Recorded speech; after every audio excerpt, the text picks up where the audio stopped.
साध संगत जीओ, वाहिगुरु जी का खालसा वाहिगुरु जी की फतेह। मनोहर गुरबाणी का शब्द हर्ष बलविंदर सिंह बच्चा बहुत ही सुंदर ढंग के नाल बड़ी मीठी आवाज़ ਦੇ ਵਿੱਚ गायन कर रहा ਸੀ। उस पार ब्रह्म परमेश्वर के चरणों में जिसका चित जुड़ जाता है नाम के आसरे, इस भाव को इंगित करते हुए शब्द गायन किया जा रहा है। नानी बच्चा संगत जो जोड़ी की संगत दे रहा है, बहुत ही प्यार वाले बच्चे ने इन्हों अगे लियाण की एक कोशिश संगतां वालों गुरुद्वारा प्रबंधक कमेटी वालों रहनी चाहिए है। इहो ही साडी असल विच जो साडी पीढ़ी है ना, इन्हां ने ही ये गुरमत क्यारियां ने जिन्हां ने समय सिर फिर गुरबाणी नाल जुड़ के अगां फिर होरां नूं जोड़न का यतन करना है। इसलिए हर समय साडी कोशिश होनी चाहिए है, जदों भी मौका मिले इन्हां बच्चों नूं अवसर दिओ ताकि ये गुरबाणी नाल किसी तरह जुड़े रहन। गुरु पातशाह की पावन बाणी धन धन श्री गुरु ग्रंथ साहिब जी की अमृतमयी बाणी विचों सुखमनी साहिब जी की पावन बाणी की आपां विचार व्याख्या करने का निमाना जतन कर रहे हैं। केवल इस आस ते विश्वास के नाल मैं मूरत की केतक बात है कोट पड़ाती दरिया रे, गुरु नानक जी सुनिया पेखिया से फिर गरबास न पड़िया रे। गुरु नानक पातशाह नूं जिसने प्रतख दीदार किते गुरु पातशाह दे ते जो बाणी विचों दीदार कर रहे हैं, सचमुच सासन जो बाणी विचों भी दीदार किए जा सकते हैं। असीं श्रद्धा भावना नाल इस पावन बाणी को पढ़ के वेखिए। मनन की अवस्था तक पहुंचने के लिए पहले जो गायन है श्रवण है उसनों बहुत सुचज्जा ते उच्चा बनाना पवेगा। जदों साडी रसना उच्चारण करे, साडी कंन स्रोत साडी इतनी उच्ची होवे, साडी हिरदे घर दे विच वो पावन बाणी साडी जो ये अखां ने जिस नाल आपां देखते हाँ, सासन जी वो अखां होर ने जिस दे नाल उसके दीदार होंदे ने, क्योंकि इसके ते बाहरी पर्दे आवरण इतने ने कि उस मालिक की जो है जो गुरु नानक पातशाह के रूप में जोत है उसनों असी नहीं देख सकते। पर जदों ये शब्द साडे हिरदे विच वस गया तो गुरु नानक पातशाह के इस पावन बाणी विचों भी दीदार हो सकते हैं। सुखमनी साहिब जी की तीजी अष्टपदी की अखीरली पौड़ी वापिस कल भी इसकी व्याख्या की सी, पर दोबारा अज कर रही हाँ कि ये पावन बाणी किस तरह सानू ये दर्शाती है कि सारे कर्मां विचों सारे धर्मां विचों श्रेष्ठ असल विच है कि सर्व धर्म में श्रेष्ठ धर्म, हर को नाम जप निर्मल कर्म, सगल क्रिया में उत्तम क्रिया, सात संग गुरमत मल क्रिया, सगल उदम में उत्तम भला, हर का नाम जपो जी सदा, सगल वाणी में अमृत वाणी, हर को जस सुन रसन बखानी, सगल खान ते उत्तम खान, नानक जय कट बसे हर नाम, नानक जय कट बसे हर नाम। गलती इत्थे मुकनी है जिस घर विद्य घर विच एक कोई कणी बस गई रस गई तो जीवन दे विच आनंद ही आनंद हो जाएगा। दुनियावी तौर पे दुख सुख आते रहेंगे, पर सासन जो मन कित्थे टिकिया होगा इस अमृतमयी बाणी नूं जदों हिरदे विच वसा लिया फिर समझ आ जाएगी ये दुख सुख के दोनों उसके दर तो मिले हुए कपड़े ने, पाने भी पैणगे हटाने भी पैणगे, रो के हटाइए हस के हटाइए। तो सचमुच जिन्हां ते कृपा हो जाती है, जिसनों टेक आसरा इस अमृतमयी बाणी का हो जाए, एक ते विश्वास दृढ़ हो जाए, फिर वो दुख ते सुख दे विच समरूप अवस्था विच रहना सीख जाते हैं। गुरु पातशाह प्रमाण करते हैं सर्व धर्म में श्रेष्ठ धर्म, हर को नाम जप निर्मल कर्म। सारे धर्मों में जो श्रेष्ठ धर्म की है हर को नाम जप निर्मल कर्म। हरि का नाम जपना, उस वाहिगुरु दा दी आराधना करनी। गुरु नानक पातशाह ने 3 उपदेश दिते हैं। दुनिया का कोई भी बंदा जो उन्होंने हिरदे करके मन वचन कर्म के नाल अमल कर लवे ना, उसका जीवन सुखैन हो सकता है, उसके लोक प्रलोक सुहेले हो सकते हैं। जिसनों विद्वाना ने त्रिरत्न सिद्धांत किया है, किरत करो नाम जपो ते वंड छको, मेहनत की कमाई होवे सच हक दी हलाल दी, ते फिर सासन जो एक वाहिगुरु का नाम जपना, एक दी आराधना करनी, एक ओंकार तो गुरु नानक पातशाह गल करदे शुरू ते संपूर्ण गुरु प्रसाद ते हो जाती है। वो परिपूर्ण परमात्मा एक है, उसते अनंत बेअंत गुण हैं ते सासन जी उस वाहिगुरु नूं जपिया केवल ते केवल गुरु कृपा सदके जा सकता है। जिदों तक असी गुरु कृपा नूं विचकार रखांगे, मध्यस्थता गुरु की होगी, असी किसी भी प्राप्ति का गुमान नहीं कर सकांगे। असी इहो ही कहांगे, साडा हिरदा कहेगा कि गुरु की कृपा सदके ऐसा मुमकिन होया, मेरी की समर्था। धन धन पंचम पातशाह जिन्हां दी आपां पावन बाणी पढ़ रहे हैं, सुखमनी साहिब, जिन्हां ने इतना महान कार्य किया। धन धन श्री गुरु ग्रंथ साहिब जी पावन बाणी की संपादना के रूप में जो देख रहे हो ग्रंथ साहिब रचिया गया, तो गुरु पातशाह ने इसकी संपूर्णता के उस अकाल पुरख के चरणों में एक जोदड़ी की, अरदास की, बेनती की, ते अपने मन को किथे टिका के रखिया ते कलयुगी जीवन की सेध दी। मैं निर्गुण आर्य को गुण नाही आपे दस। हे वाहिगुरु जी, मेरे विच गुण नहीं सी, मेरे विच समर्था नहीं सी, तू कृपा की, तू रहमत की, तो इतना महान कार्य आप सृजन वाले। मैं निर्गुण आर्य को गुण नाही आपे तरस प्योई, तू तरस करके, तू रहमत करके, रहम करके, तू कृपा करके एक कार्य संपूर्ण करवाया। मैं निर्गुण यारे को गुण नाई आपे तरस प्योई, तरस पिया मैं रहमत हुई, सतगुरु सज्जन मिलिया। इत्थे भी गुरु पातशाह कहते मैनूं सतगुरु सज्जन, सज्जन रूप दे विच सतगुरु मिले, पूर्ण गुरु मिले। जिस प्रथाएं गुरु नानक पातशाह दे प्रथाएं गुरु पातशाह कहते ने, गुरु नानक जी सुनिया पेखिया सी फिर दरबार न भरिया ने, उसे गुरु की बात कर रहे हैं। सतगुर सज्जन मिलिया, नानक नाम मिले ता जीवा धन धन मिले। नाम की कणी जिसको मिल गई ना, क्योंकि प्रभु का सिमरन सब तो उच्चा है। पहली पौड़ी में गुरु नानक गुरु पंचम पातशाह ने स्पष्ट कर देता है, प्रभु का सिमरन सब तो उच्चा, प्रभु के सिमरन खुद रहे उच्चा। प्रभु के सिमरन सदके तृष्णा बुझ जाती है, सब कुछ की सोची आ जाती है, विवेक बुद्ध आ जाती है।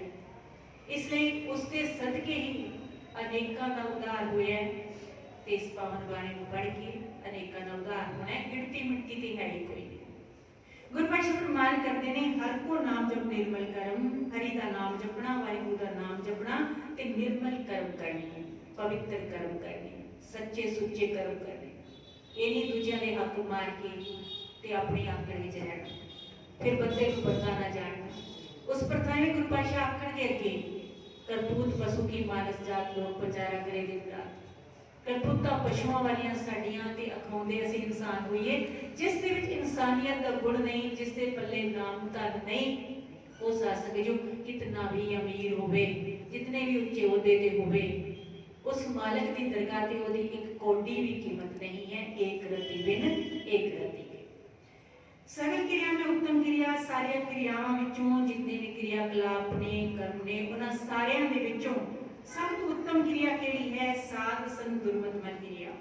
साध संगत विच आके अपनी दुर्मत, अपनी ओछी ओछी मत त्याग देना, ते वो उसका हरण कर लेंदा है। जदों आपां भाव त्याग के गुरु चरणां विच नतमस्तक हुंदे हां ते अपनी एक ओछी ओछी मत गुरु चरणां विच समर्पित कर देंदे हां। गुरु ऐसा कृपालु है, वो ते अवगुण खरीद लेंदा है ते गुण देता है। कैसी रहमतां दा सागर है। हुण सासंग जी दुनिया के व्यापार ने, कोई उतना ही एवरेज दे दे वड्डी गल है। इत्थे ते सौदा ही बहुत बड़ा खरा है।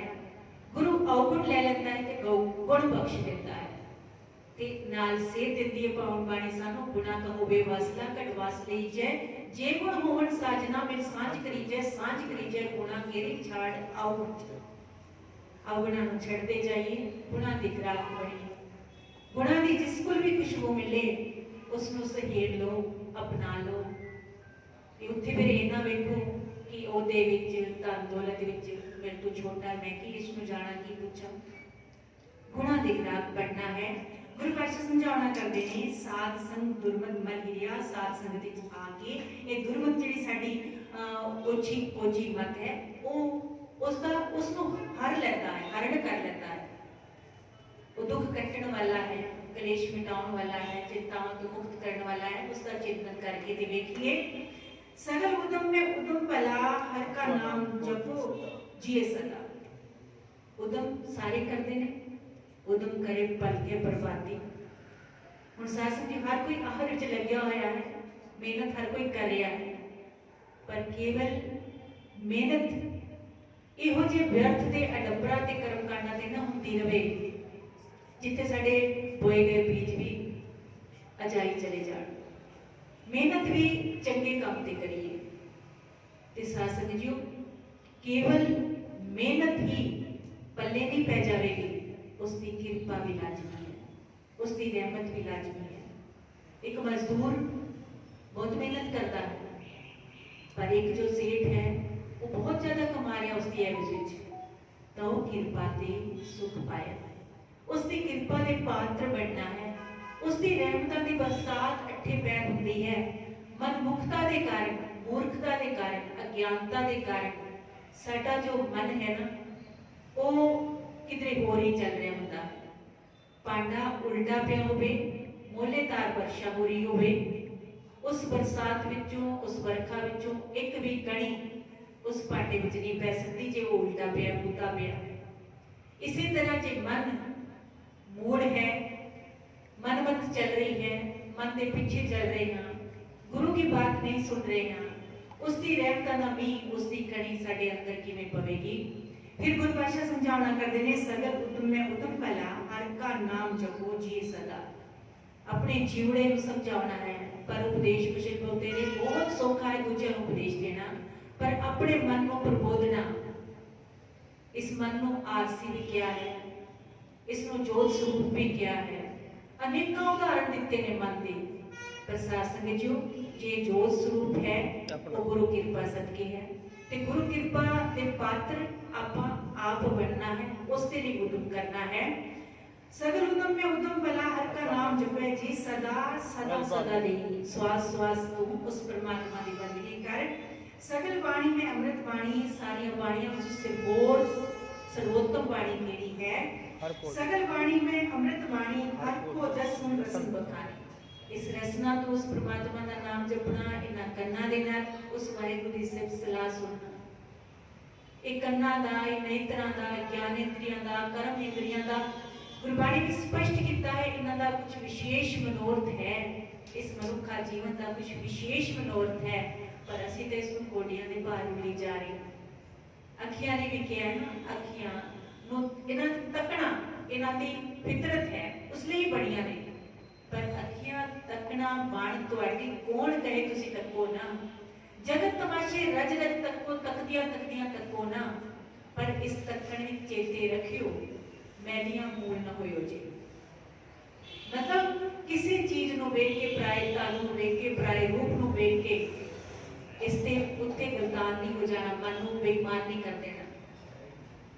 केवल ते केवल उस वाहिगुरू ने जो बख्शिया है उसका शुकराना करते हुए जीवन में विचरण करना है।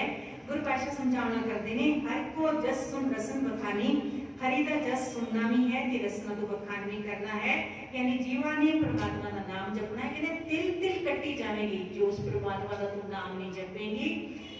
सगल थान ते ओ उत्तम थान, नानक जय कट बसै हर नाम। सारे थान, सारे स्थान दुनिया में कितने स्थान ने, उन्हां सारियां तो सर्वोत्तम स्थान केड़ा है, जिस घट दे विच जिस स्थान ते बैठ के उस परमात्मा का नाम जपया जाता है। संत मस्कीन जी अक्सर क्या करते सन, एक थान ते बैठ के जेकर तुसी रोज थोड़ी देर भी सिमरन करते हो, पाठ करते हो, कहते उस विच वो एनर्जी आनी शुरू हो जाती है, उस स्थान ही तप स्थान बनना शुरू हो जाता है। ते फिर साजन जी जिथे अठे पैर उस परमात्मा का नाम जपया जाए, फिर वो स्थान कितना कितना पूजनीक भी होगा, ते कितना एनर्जिक भी होगा कि दूजा बंदा, आम बंदा, साडे वर्गा भी पापी उत्थे बैठ के पाठ करना चाहेगा तो साडा विचों तो जुड़ाव बढ़ना शुरू हो जाएगा। वाहिगुरू रहमत करे, बख्शिश करे, कोई कड़ी प्यार की, हलीमी की, इस पावन बाणी की साडे हृदय घरां दे अंदर इस कदर रस वस जावे, जिस सदके ये लोग सुखी पर लोग सुहेले, नानक हर प्रभु आपे बड़ी व्यवस्था बन सके। भुलना चुका निखिमा बख्शियो जी, वाहिगुरु जी का खालसा वाहिगुरु जी की फतेह। राम कलीवाला